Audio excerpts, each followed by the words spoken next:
Qui êtes-vous? Alors, je m'appelle Marion Lamotte, j'ai 30 ans et je suis costumière à l'Ange Bleu depuis environ maintenant 8 ans. Quel est votre parcours scolaire et professionnel? Alors, mon parcours scolaire, j'ai passé mon CAP tailleur d'âme au lycée des métiers des arts Toulouse-Lautrec à Bordeaux. J'ai eu mon CAP du coup en 2008. Et ensuite, j'ai passé mon diplôme en DTMS à Agen, au lycée Antoine Lomé. C'est un diplôme technique des métiers du spectacle, option habillage. En fait, c'est pour habiller les danseuses, les artistes dans les loges, dans les coulisses. Et depuis 2010, du coup, je travaille au cabaret de l'Ange Bleu. Avez-vous toujours voulu travailler dans le monde du spectacle? C'est une question sur le coup, en fait, quand on commence les études, on ne sait pas où on veut travailler. Et du coup, j'ai fait mon CAP tailleur. Je voulais juste être couturière et au fur et à mesure, en discutant avec les professeurs, en se renseignant un peu dans ce qui se passe, j'ai voulu faire un DTMS. Voilà, donc je suis partie le faire et du coup, j'ai découvert le monde du spectacle à ce moment-là. Après, voilà, on a toujours tous vu un peu des spectacles quand on est, même avant. Et je pense que c'est un truc qu'on ressent au fond de nous si on veut travailler derrière. Pas sur scène, mais derrière.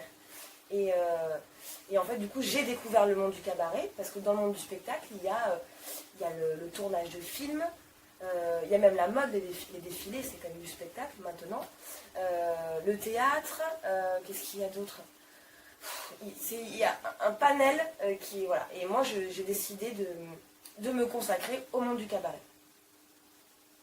Avez-vous rencontré des difficultés pour trouver un emploi dans le monde du spectacle?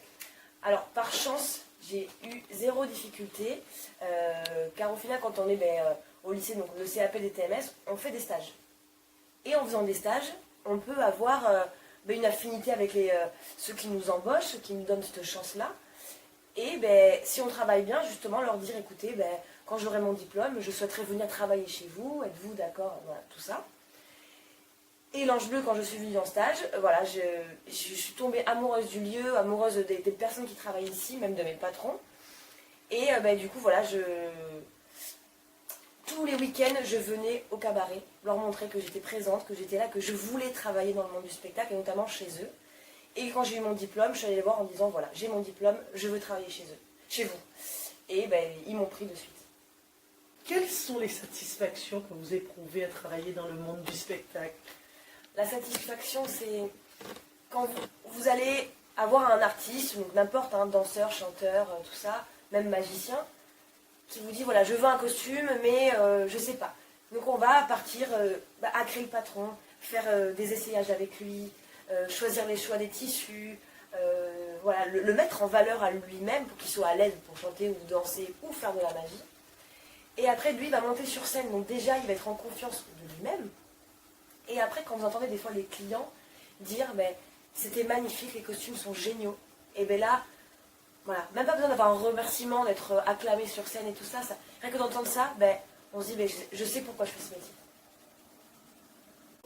Avez-vous travaillé dans ce milieu en France, en Europe, voire plus largement à l'étranger? Alors, j'ai travaillé notamment en France, parce que l'Ange Bleu est situé donc, en France. Et en fait, avec l'Ange Bleu, on a une troupe aussi à côté, que le directeur artistique a, qui s'appelle Fantasme Magique. Et en fait, grâce à eux, j'ai pu partir travailler en Chine plusieurs fois, donc en tournée. Donc ça part des fois sur 3 mois ou 6 mois, donc voilà. Et après, je suis partie travailler au Maroc plusieurs fois, et pour le roi du Maroc notamment, pour son anniversaire, tout ça. Donc c'est recréer un mini-show. Et ouais, franchement, c'est génial. Travailler dans notre pays, c'est cool. Après, c'est compliqué parce que nous, en France, nous avons des spectacles où la nudité, par exemple, ne peut ne pas nous déranger, où on a un humour, et il faut tout changer par rapport à ça. Parce que, notamment en Chine, on ne montre pas des seins nus. Donc il faut faire des costumes qui sont malléables. Voilà, qui sont démontables, juste à mettre des pressions, par exemple, pour pas abîmer le costume et le refaire en entier de son perd du temps. Donc voilà, c'est que chaque pays a sa culture, et nous, à notre culture française, on s'adapte à chaque culture où on va. Quel conseil donneriez-vous à des jeunes qui souhaitent se lancer dans les métiers du monde du spectacle? Alors le conseil, c'est Déjà, en fait, il faut aimer le monde du spectacle, parce que c'est un monde tellement à part de tellement de choses. En fait, on vit la nuit. On vit la nuit, on va travailler par exemple les week-ends. Donc, on a une vie vraiment à part de quelqu'un qui travaille aux heures de bureau. Donc, il faut aimer sa vie, vraiment. Il faut aimer travailler la nuit, et il faut avoir la passion de son métier. Si on n'a pas la passion, on n'ira pas plus loin. Il faut travailler derrière, parce que c'est pas parce que, par exemple, je suis costumière depuis 8 ans, je viens au cabaret, genre, je me la coule douce et tout. Non, je vais travailler sur mon site, sur mon lieu de travail, mais je vais aussi, si j'ai pas le temps, parce que les journées parfois sont malheureusement trop courtes, j'emporte du travail chez moi. Donc je travaille aussi à l'extérieur. Parce que c'est un truc qu'on a en nous. Le monde du spectacle, on l'a ou on l'a pas. On ne devient pas artiste, on est artiste. C'est quelque chose qu'on a en nous. Et s'ils veulent travailler dans le monde du spectacle, mais en plus il faut qu'ils charbonnent et qu'ils y aillent. Il ne faut pas avoir peur de dire j'y vais. Parce qu'une fois que vous avez le pied dans le monde du spectacle, vous l'avez. Le plus dur c'est d'y rentrer. Donc il faut tout donner. Si vraiment c'est ce qu'on veut, il faut y aller, il faut ouvrir les portes, il faut y aller au culot. On n'a pas le choix. Merci pour cette interview. Mais de rien, avec grand plaisir.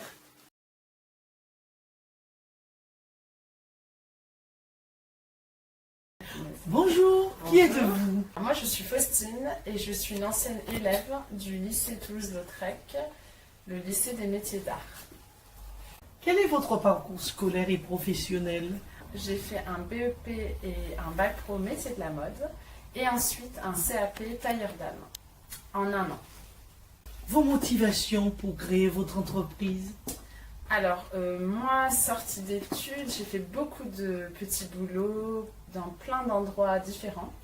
Et ensuite, je me suis dit, et pourquoi pas ouvrir son entreprise à 23 ans. Quelles sont les difficultés que vous avez pu rencontrer lors de la création de l'entreprise et peut-être encore aujourd'hui? Ou est-ce que tout se passe très bien? Alors, les difficultés, c'est rentrer dans le monde du travail, mais dans plein de différents facteurs, notamment l'endroit où c'est qu'on va se placer, où c'est qu'il y a du monde, du potentiel d'achat, tout ça.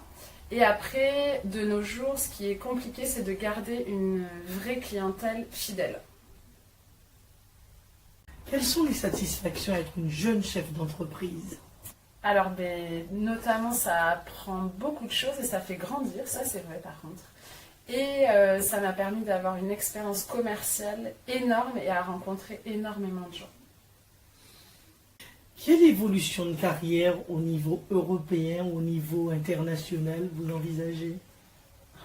C'est un peu modeste tout ça, mais je pense que déjà, la Bretagne et Paris, Dax et le Pays Basque, ça m'a suffi. Mais sinon, pour le moment en tout cas, je ne vois pas plus gros. Quel conseil vous donneriez à des jeunes qui souhaitent monter leur entreprise?